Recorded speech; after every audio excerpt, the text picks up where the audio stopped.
সুবর্ণপুর গ্রামে হাসান নামের এক দরিদ্র কৃষক বাস করত।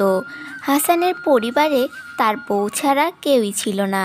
তাদের ছোট্ট সংসার হওয়া সত্ত্বেও তাদের সংসারে ছিল না কোনো সুখ শান্তি, কারণ হাসানের বউ ছিল খুবই খিটখিটে এবং চোখরুটে স্বভাবের।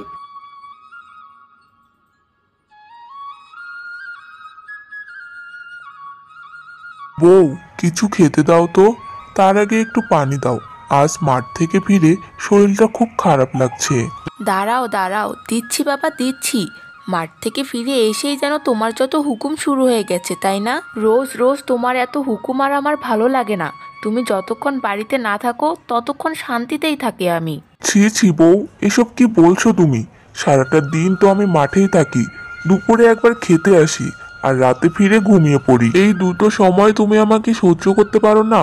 তাহলে তো দেখছি বাড়িতে আসাই আমার দুষ্কর হয়ে পড়ছে। হ্যাঁ হ্যাঁ তাই। এসো না তুমি বাড়িতে।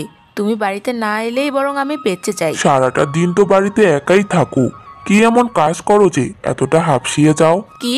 তুমি আজ আমায় কাজের খোঁটা দিলে?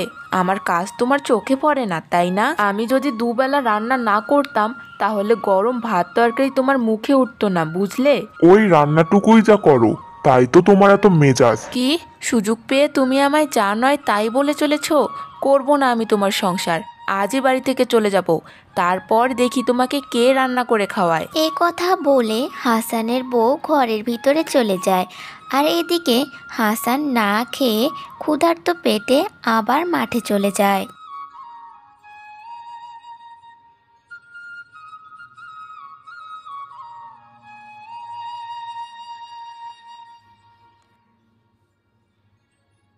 এ কি হাসান ভাই, তোমার মুখ চোখ এমন শুকনো শুকনো লাগছে কেন? তা বাড়িতে খেতে গেলে না খেয়ে আসলে নাকি? আর বলো না তো, আমার কপালে পড়েছে এক ঝগড়ুটে বউ। এমন ঝগড়ুটে বউ কপালে থাকলে দুবেলা শান্তি করে যে একটু ভাত খাবো, তার উপায় আছে নাকি? ও আচ্ছা আচ্ছা, এই ব্যাপার। তার মানে আজও তোমার ভাবির সাথে ঝগড়া হয়েছে, তাই তুমি খাবার না খেয়ে কাজে এসেছো। চিন্তা করো না, আমি খাবার নিয়ে এসেছি। তুমি আমার এখান থেকে একটু খেয়ে জল খেয়ে নাও। আজ না হয় তোমার কাছ থেকে খাবার খেলাম, কিন্তু রোজ রোজ বাড়ির বউয়ের সাথে এরকম অশান্তি হলে কার ভালো লাগে বলো তো? কথাটা তুমি ঠিকই বলেছো। এমন ঝগড়ুটে বউয়ের সাথে সংসার করা যায় নাকি? আর বলো না, আমার কপালেও একটা এমন ঝগড়ুটে বউ পড়েছিল। শেষে তাকে বাদ দিয়ে আমি নতুন বিয়ে করেছি। এখন নতুন বউ নিয়ে সুখেই আছি। পারলে তুমিও তাই করো হাসান ভাই। হ্যাঁ হ্যাঁ, ঠিকই বলেছো। এবার মনে হয় আমাকে এই পথটাই বেছে নিতে হবে। আমাকে আরেকটি বিয়ে করতে হবে।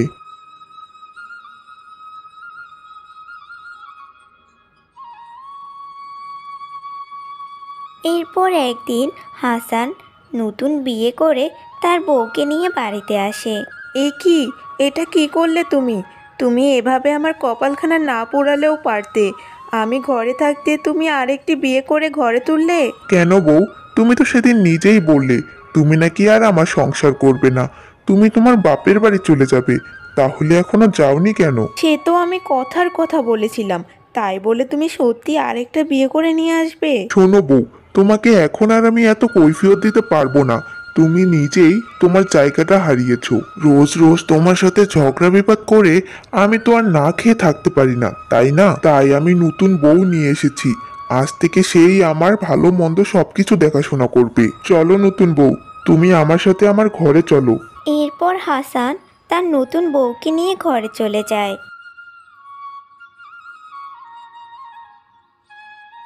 এ আমার কি সর্বনাশ হলো! লোকটা সত্যি সত্যি আমাকে কিচ্ছুটি না জানিয়ে আরেকটা বিয়ে করে নিয়ে এলো। আনুক না, সে যতই বিয়ে করে আনুক, আমি আমার জায়গাটা কিছুতেই ওকে নিতে দেব না। ওকে আমি হাড়ে হাড়ে বুঝিয়ে দেব এই বাড়িতে আর ওনার উপর সবসময় আমার অধিকার সব থেকে বেশি।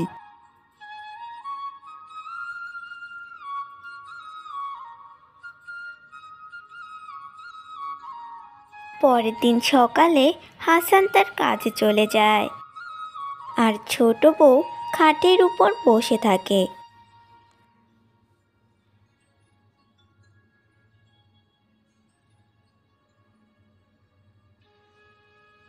এ কি মুখপুরি, বের হ, বের হ বলছি আমার ঘর থেকে।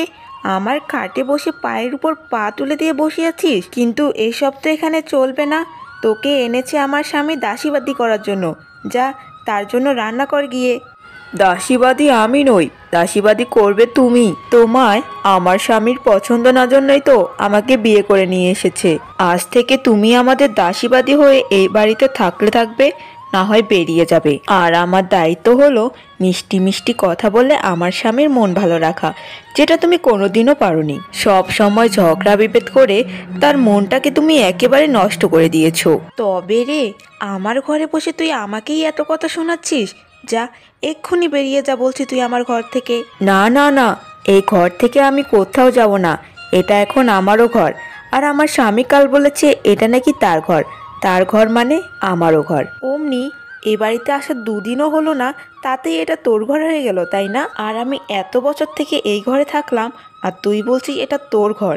দাঁড়া, তোকে এত বড় কথা বলার মজা আমি দেখাচ্ছি। এই কথা বলে বড় বউ আর ছোট বউয়ের মধ্যে হাতাহাতি শুরু হয়ে যায় এবং এক পর্যায়ে প্রচুর মারামারি আর ঝগড়া শুরু হয়ে যায়। ঠিক তখনই হাসান মিয়া সেখানে চলে আসে। এ কি, তোমরা কি করছো কি? কি করি মানে? তোমার নতুন বউ আসতে না আসতেই আমার ঘর দখল করে নিয়েছে। ও আমার স্বামীকে কেড়ে নিয়েছে ঠিকই, কিন্তু আমি আমার ঘরের ভাগ কাউকেই দেব না। হ্যাঁ গো, তুমি তো কাল তোমার এই ঘরে আমাকে নিয়ে এসেছিলে আর বলেছিলে এই ঘর নাকি আমার। তাহলে তোমার ঘর মানে তো আমারও ঘর। এই কথা বলতেই তোমার বড় বউ আমার সাথে মারামারি করতে শুরু করে দিল। তারপরেও কি আমি চুপ করে থাকবো নাকি বলো? এখানে আমার কি দোষ বলো তো? নতুন বউ, তুমিও? যে ঝগড়াঝাটির হাত থেকে মুক্তি পাওয়ার জন্য আমি তোমাকে বিয়ে করে নিয়ে এলাম, আর তুমি কিনা প্রথম দিনেই বড় বউয়ের সাথে একই কাজে লিপ্ত হয়ে গেছো। শোনো, আমি এত কথা শুনতে চাই না। তোমার নতুন বউকে আমি আমার ঘরে থাকতে দেব না, এটাই আমার শেষ কথা। এখন তুমি তোমার নতুন বউকে কোথায় নিয়ে যাবে সেটা তোমার ব্যাপার। তুমি এই ঘরে নতুন বউকে থাকতে দেবে না, তাহলে নতুন বউ থাকবে কোথায় শুনি? আর আমার বাড়িতে তো ওই ঘর, আর আমার মতো এই দরিদ্র কৃষকের পক্ষে কি সম্ভব আর একটা নতুন ঘর তোলার? এসব কথা তোমার নতুন বউ আনার আগে কি ভাবা উচিত ছিল না? এরপর হাসান মিয়া নিরুপায় হয়ে চুপচাপ বাড়ি থেকে বের হয়ে যায়।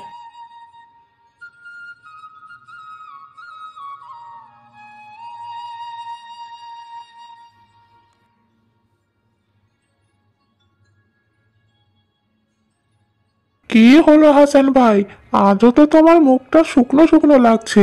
তা নতুন বউ এনেও কি শান্তি পাওনি? শান্তি আর পেলাম কোথায়? নতুন বউ নিয়ে এলাম যেন বড় বউয়ের ঝগড়াঝাটি রোজ রোজ শুনতে না হয়। সেই নতুন বউ প্রথম দিনেই বড় বউয়ের সাথে মিলে ঝগড়াঝাটি করতে শুরু করে দিয়েছে। তারা এক ঘর নিয়ে ভাগাভাগি করতে শুরু করে দিয়েছে। বড় বউ তো বলেই দিয়েছি ওই ঘরে নতুন বউ থাকতে পারবে না। তাহলে নতুন বউকে আমি কোন ঘরে থাকতে দেই বলো তো? আমার পক্ষে তো নতুন ঘর বানানোর সামর্থ্যও নেই। তুমি নতুন ঘর দিতে যাবেই বা কেন? তুমি এক কাজ করো, তোমার যে ঘরখানা আছে ওই ঘরটায় 2 ভাগ করে দাও। একটি ঘরের মাঝে বেড়া দিলেই তো 2টি ঘর হয়ে যাবে। তখন এক পাশে থাকবে তোমার বড় বউ আর এক পাশে থাকবে তোমার ছোট বউ। ব্যাস, তাহলে তো সমস্যার সমাধান হয়ে যায়। এটা তো তুমি দারুণ কথা বলেছো, এত আমার মাথায় আসেনি। তোমাকে অনেক ধন্যবাদ। আমি আজই বাড়িতে ফিরে আমার এক ঘরকে 2 ঘর বানিয়ে দেব।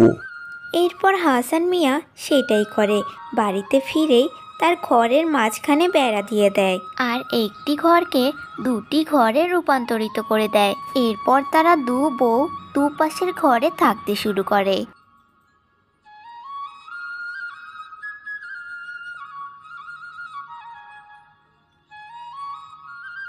দেখো বউ, তোমাদের দুজনের জন্য আমি এক ঘরকে ভাগ করে দিয়েছি। এখন থেকে তোমরা এক ঘরের দুপাশে দুজন থাকবে। আর হ্যাঁ, আমি যেন তোমাদের দু বউয়ের মধ্যে আর কোনো ঝগড়াঝাটি করতে না দেখি। আমি এই ঝগড়াঝাটির হাত থেকে বাঁচার জন্য নতুন বিয়ে করে এনেছি। এবার যদি তোমরা দুজন আবার ঝগড়াঝাটি করো, তাহলে আমি আর বিয়ে নয়, গলায় দড়ি দিয়ে মরবো। না না গো, তুমি এ কথা বলো না। তোমার কিছু হয়ে গেলে আমাদের কি হবে বলো তো? হ্যাঁ গো, আমরা দু বউ কথা দিচ্ছি, যাই হয়ে যাক না কেন আমরা কখনো ঝগড়াঝাটি করব না। তুমি আমাদের একটা সুযোগ দিয়ে দেখো। হ্যাঁ হ্যাঁ, আমিও ছোটোর সাথে একমত। আমরা দুজন মিলে মিলেমিশে সংসার করব গো, আর কখনো ঝগড়াঝাটি অশান্তি কিচ্ছুটি করব না। তাহলে এতদিনে আমি এই ঝগড়ার হাত থেকে মুক্তি পেলাম বলো? হা হা হা। এরপর থেকে হাসান মিয়ার দুই বউ আর ঝগড়াঝাটি করে না। তারা দুই বউ মিলে মিলেমিশে সংসার করতে থাকে।